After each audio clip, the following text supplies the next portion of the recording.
How did that happen? Where did this come from? How do you do this? How do you do that? And you tell them, oh, well, and you tell them this thing, and then they pick up on it, and then they start on the process, and then they go through the process to whatever degree that they go through the process. This is how the world is changed. It's not changed by peace conferences. It's not changed by the UN. It's not changed by free fly zones or no fly zones or whatever they're called. We need a no fly zone in the kitchen, by the way. Quite a few of them in there today. You know, not the fault of the people of the kitchen, but you know, nevertheless, the fault of the season. But you know, these things not going to do it. These things are not going to do it. What's going to do it? And so now, I have to take you into a very deep other thing. Remember when I told you, who is Mawla? I am, Ali is his Mawla?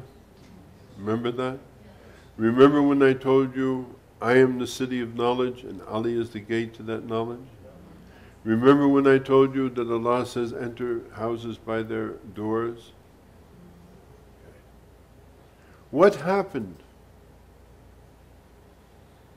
Like what happened for you? The city would say something like that. What happened? What happened to the Muslims? Because I can't talk about other people, but I can talk about us. Is that a decision was made in the Muslim community to seek a political answer to our problems. We had, you remember back I told you there was 170,000 people, and then there were 114,000 people, meaning what? Meaning that we had grown, that there was people like us down in Pope Valley and down in, what's the next valley, Napa Valley, and down in here and down in there. There were all these places, there were these groups of people, these 40, 50 people, and they were all over California, and they had spread out of California into Nevada, they had gone up into Oregon, into Washington, then they'd spread out into Montana, and then they, all these people, suddenly. And the person who had inspired all of this dies. Dies. Ups and dies. What to do? How shall we proceed? How shall we go on? What shall we do? Shall we just leave everybody to do what they're doing and hope for the best maybe, or what should we do? This becomes a real question. How do you deal with it? Suddenly you have all these people, they're all interrelated and interconnected by one phrase, La ilaha illallah Muhammad Rasulullah. They pray, they fast, they pay their zakat, they try to make hajj and all like that, but they're primarily, because the only way you become a Muslim is by saying, La ilaha illallah Muhammad Rasulullah. People can fast and they don't become a Muslim. People can pray and they don't become a Muslim. People can even make hajj if they can sneak in, and many people have. They don't say or talk about that, but there have been people who have snuck in and made hajj, and so on and so forth. That doesn't make you a Muslim. What makes you a Muslim, and what the Prophet said, "Man qala la ilaha illallah dakhala al-jannah," whoever says la ilaha illallah enters the kingdom of the garden. So he said like this. So this is what makes these people. So all these people now are all related to one another. Now what do we do? What shall we do? This became the problem. And the people thinking about it decided on their own, we'll make the best friend of the Prophet alayhi-s-salaam, Abu Bakr radiallahu ta'ala anhu, our leader, because he's sagacious, wise man, he's older, he's got a cool head, he can deal with the problems that are confronting us. But that's not what the Prophet said, alayhi-s-salaam. For whatever reason, he said, "Whoever Mawla I am, Ali is his Mawla." That's what he said. But we decided we're not going to listen to what he said. We're going to do what we think best in this situation, which is to go for basically what you could call a political solution to our expanding community. That we need somebody with a cool hand on the wheel, a smart thinking, calm person, not given to extremes, sensible, responsible, a good friend of the Prophet, somebody who he asked to lead the prayers, all of these things, just a few years really younger than he is, to take over the wheel. And we make that decision. We make that decision. And in the Sunni world, ever since then, there is a saying or a hadith that is repeated over and over again, is that my community will not agree on something that is wrong. And everybody, almost everybody, agreed upon it, so it must be right. This is like the Pope never makes a mistake, except instead of it being in the hands of one person, which is what the Shia did, to put it in the hands of the Imam, they put it in the hands of the community. The community never makes a mistake. Democracy is always right, or rather consensus, a different story really, is always right. So a decision was made to take a political course, and a decision was made, on the other hand, negatively, not to take the spiritual course. And I submit to you that what we see in Syria today, what we see in Bahrain today, what we see in Libya last year, what we see in Mali today, what we see in Afghanistan, what we see in Iraq, what we see in all these places is exactly the result of that decision. There can be no discussion among all of us, a lack of agreement, that something is drastically wrong. These months, Rajab, Shaban, and Ramadan, according to Allah, are holy months. It is forbidden to fight in these months. Forbidden. It's haram. It's just as haram if you ate pig.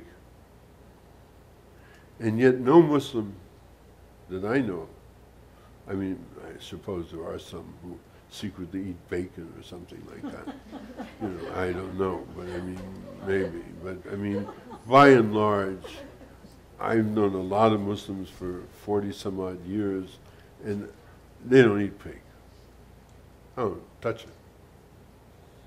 I don't touch it. Hey, pig? Ugh. Like eating dog. And we don't eat dogs either. I was in the street in Korea where there's a whole street of restaurants of people who ate dogs. I thought, whoa, this is amazing. People, they go and order, I'll have a chow. Well, I'll have Pekingese myself. Well, I think collie would be very good. Just the way people order duck and chicken and goose.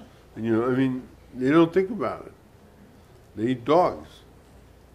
Ajib means strange in Arabic, very strange. At least to me, it was pretty weird. I thought, well, I'm getting off of this street fast. But in any case, we don't eat pigs. We would not eat nobody, I mean, Bashar al-Assad won't eat a pig. I'm sure he doesn't eat pig. King Abdullah doesn't eat pig. Ahmadinejad doesn't eat pig. The ruler of Bahrain doesn't eat pig. None of them would eat pig. It's haram to eat pig. But, pig is just a pig, after all. I mean, actually, you know, many people find it quite delicious.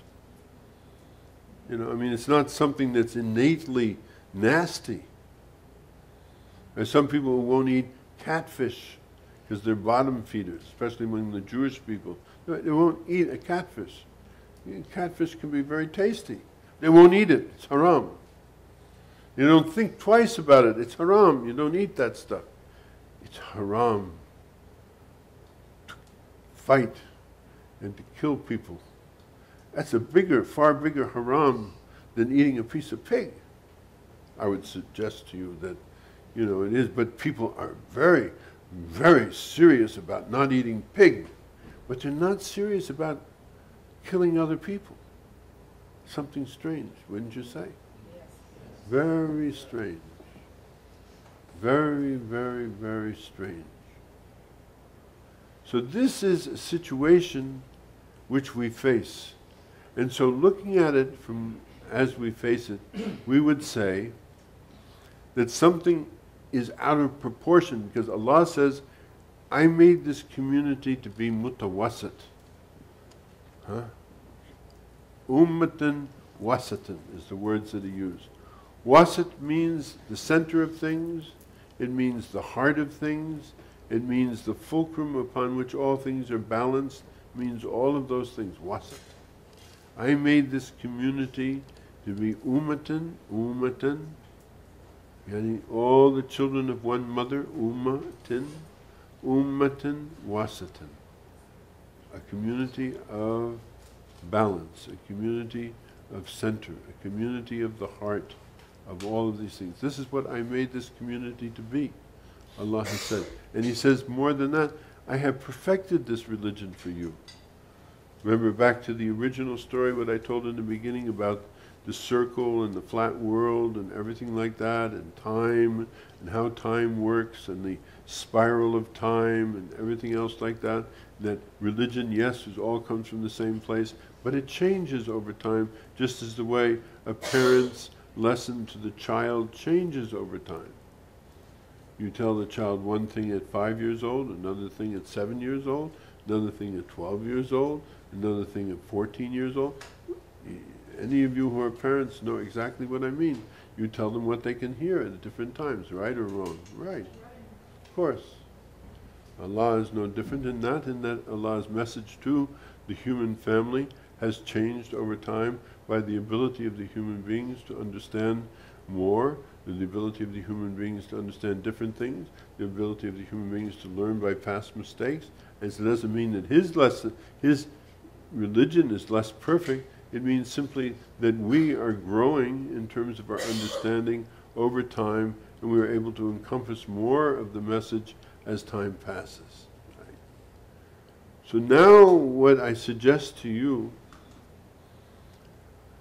is that really and in reality, we not only have to look at ourselves in terms of the perfection of ourselves, but we have to look at the larger community and see that there's something that is drastically wrong. And we are a few number of people. Few people.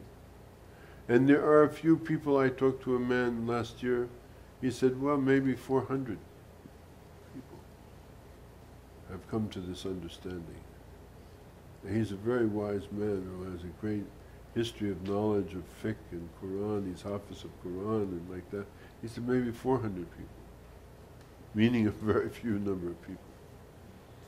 But as much as it is our responsibility of letting our little lights shine, of being kind to the person at the checkout counter, of being kind to the person who sells you your ticket and weighs your bag at the airline counter, and so forth like that. Just as much as that's important, it has become important for us to bring to the attention of the larger community that something is drastically wrong.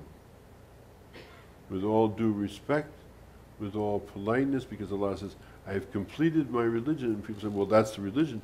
He's completed it. It's perfect. There's nothing you can say. There's nothing you can do that in any way, it's perfect. But if you look closely at the words, that's not exactly what the word says. His religion, of course, is perfect. Remember I told you about the woman Shireen al-Ibadi, very eminent jurisprudent who won the Nobel Prize for jurisprudence, for a woman from Iran who was being interviewed by somebody like, I don't remember who, but Diane Sawyer or Katie Kubrick or whatever, Barbara Walters or somebody like that, who was determined to get her to say that Islam sucks in no uncertain terms. Islam is really a horrible religion because, you know, when she came back they didn't have a big parade for her, nobody made much about her, you know, and she was using this in some way to drive this woman into the corner of saying, you know, Islam is really a nasty, patristic religion which has nothing good for women in it at all. That's what she wanted. And you could see her closing in for the kids. I remember one time on a similar line, you remember, I don't know, I'm revealing my age, do you remember Mike Wallace? Okay, maybe I'm not revealing my age, I don't know. Anyway, Mike Wallace was what?